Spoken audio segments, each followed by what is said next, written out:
到女子大开口，这里有女生说故事，说女生的故事。大家好，我是Jo。你有听过人家说这杯水想强奸我来开玩笑，暗指女权都有被害妄想症吗？如果你知道许多地方都发生过被水强奸却要跟水结婚，结果一辈子受虐的事情，这个玩笑可能就不太好笑了。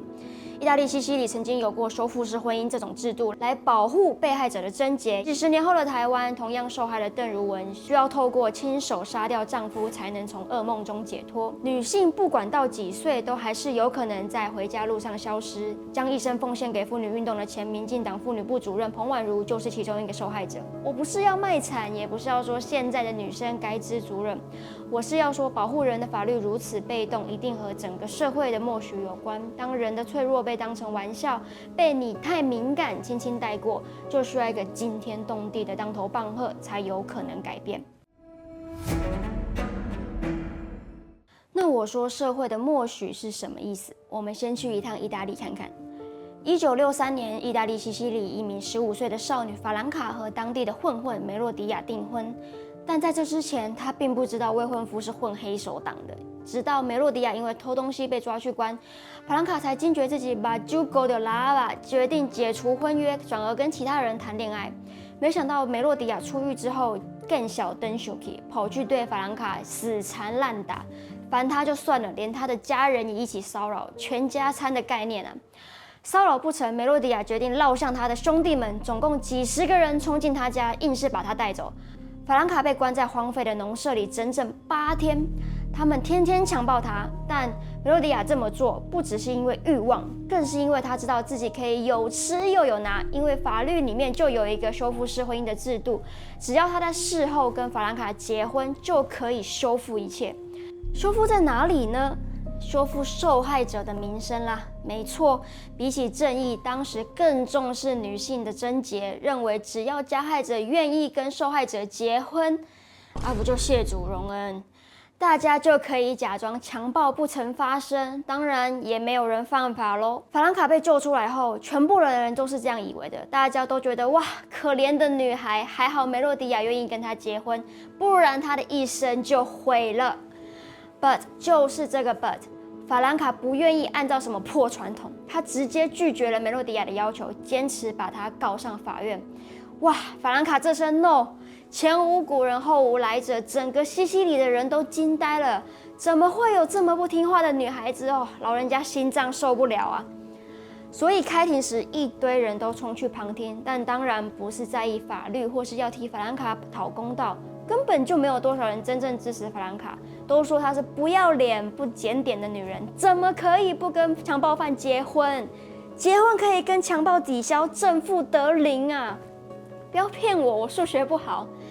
就算这样，法兰卡一样没有屈服，她当庭对着梅洛迪亚说：“我不爱你，所以我不会跟你结婚。”最后，梅洛迪亚被判处11年有期徒刑，但针对法兰卡的审判还没有结束，因为社会舆论继续对他进行荡妇羞辱，说他硬要这样，这辈子都不会有人敢要他了啦！哇，好怕哦！结果保守的社会再度被打脸，法兰卡很快就和不离不弃的青梅竹马结婚，过着幸福快乐的日子。而意大利也因为这个事件，在1981年正式废除了修复式婚姻的法律。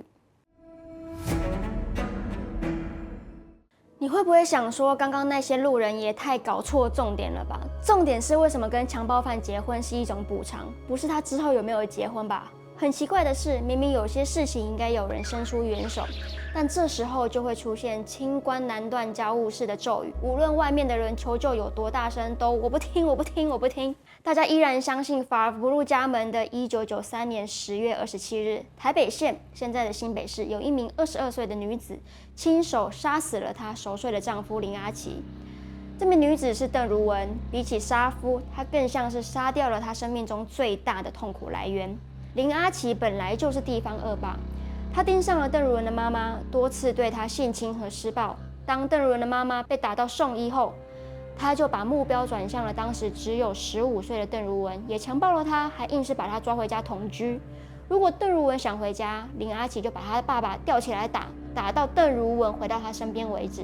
后来邓如文怀孕了，在那个年代，女生被强暴已经是见不得人的事情，更别说因此怀孕了。在周围的人鼓励下，邓如雯和林阿琪结婚了。by the way 一下，这边该觉得羞耻的是林阿琪，而不是受害者邓如雯哦。总之，有了婚姻的保障，邓如雯和林阿琪正式成为法律上的家人，所以法律好像被设了结界。不管这家门内林阿琪是如何对邓如雯施暴，甚至把他们的儿子丢进洗衣机里，都不会有人介入。这是真的叫破喉咙真的不会理你的状况。就算不是在家，林阿琪也会跑去邓如雯的娘家闹事，想要强暴邓如雯的妹妹们，因此这份恐惧是无时无刻不在的。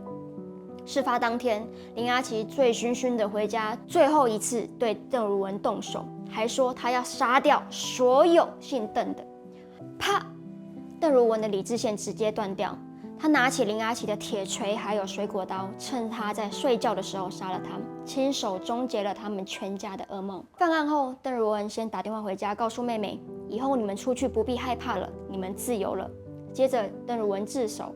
一开始大家都以为这是一场冷血又残酷的杀夫案，但随着完整的故事被拼凑起来，妇女团体像是妇女新知、现代妇女基金会等等，都积极为邓如雯奔波，唤起大家对妇女家暴的重视，并希望法律能看见她成为加害者前长期的受害身份。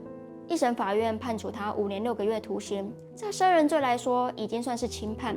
二审法官同意让邓如雯接受精神鉴定，确认她在犯案时已经进入精神耗弱的状况，而且邓如雯的家人也出面证实，他们长期活在暴力威胁底下。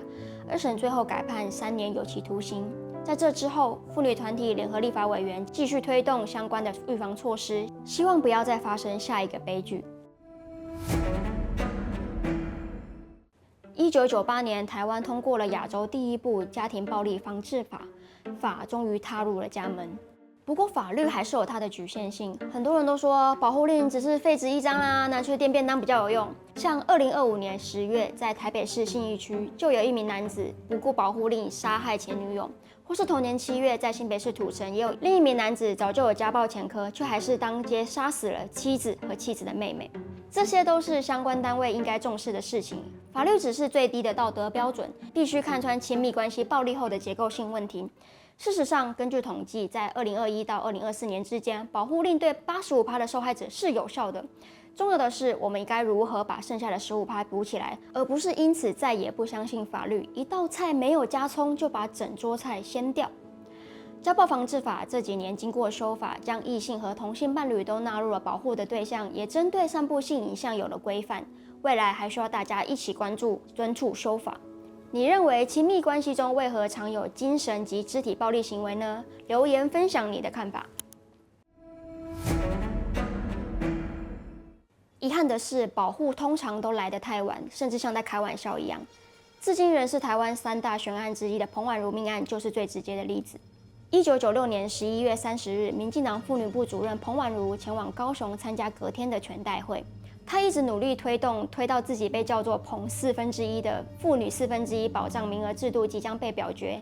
她和其他党员一起在坚美大饭店吃晚餐，过程中她依然非常努力拉票，希望明天的投票能够通过她的提案。结束后，她在饭店门口搭上了一台计程车要回饭店休息，从此再也没有人看过她。隔天，全代会上正式通过了彭婉如的提案，大家正在鼓掌的同时，觉得很奇怪，应该在现场见证这一刻的彭1/4为什么没有来，而且也联络不上他？报警之后才发现他昨晚根本没有回到饭店。3天后，他的尸体在一个废弃果园被发现，身上不只有刀伤，还有被强暴的迹象。彭婉如几乎把生命全部的心力投入在提升妇女地位的工作中，自己却因为性暴力而失去性命，实在是很让人感叹。她简直是用生命在证明自己在倡议的议题是真的需要被更加重视。彭婉如在美国生活的时候，受当地的妇女运动启发，回台湾也投身在台湾的妇运里面，在妇女新知、妇女救援基金会都可以看到她的身影。她在乎女学生的教育，也关注雏妓议题。后来她当上民进党妇女部主任，一直在想办法让更多女性的声音进到政治场域里面。发生这样的事情，大家当然无法接受。有上万名群众举行了女权火照夜路的大游行，要求大众看见女性正在面对的真真实实的威胁。那时有关于性侵害犯罪防治法的制定已经讨论了很久，但总是有种种原因一拖再拖，一延再延，直到彭婉如事件后不到2个月，社会压力实在太大了，这部法律才终于3读通过。后来几年，我们开始有了性平教育，其他政党也跟着制定了妇女保障条款，一步一步，直到我们有了第1位女性总统。如果彭婉如能活着见证，那该有多好！可惜的是，一直到现在，我们依然不知道凶手到底是谁。希望有一天真相能水落石出。那现在我们能做点什么呢？正如同当年在同个地点、差不多的时间也搭上计程车的歌手陈珊妮所说：“活下来就是一种责任。”每个人都能接手彭婉如未能完成的理想。女性回家的夜路是否足够安全？当性暴力发生时，舆论是否能将焦点放回加害者身上？还有好多事情可以做，也要一直记得，曾经有那么多人未能安全回家。这些事情都过去几10年了，社会也有了进步，我们为什么还是要一直翻旧账？坏女权就爱搞性别对立，对吗？并不是，好吗？讨论过去发生的事情是为了记住现在的进展，并不是理所当然。现在觉得理所当然的事，也有可能对人造成伤害，有一天会被推翻。所以该开口的时候就该开口。欢迎订阅。就算我们已经习惯看到女性政治人物，习惯把强暴犯骂到死，但这些曾经都是异常的行为，还是有许多规定和观念需要改变。只是希望不需要再透过悲剧来痛定思痛了。但如果你渴望的改变没有马上发生，也不需要气馁。从史上第1部成文法《汉谟拉比法典》到现在，我们花了几千年才终于把女人当人看。这一切要花非常多的努力，但我们可以一起说出来。如果你觉得强奸罪等于伤害男人的财产，就麻烦你自己去博物馆报道好吗？活化石有哪些法律制度也是因为有人的牺牲才出现的呢？那今天就先这样，还想听我开口讲什么？底下留言告诉我吧。重点是为什么跟强暴犯结婚？念慢一点没关系，那可以剪花絮。可恶！好，也在乎厨具一点都难念。有上，我要疯掉。好，这边不能笑，这边不能有点笑容，这很严肃。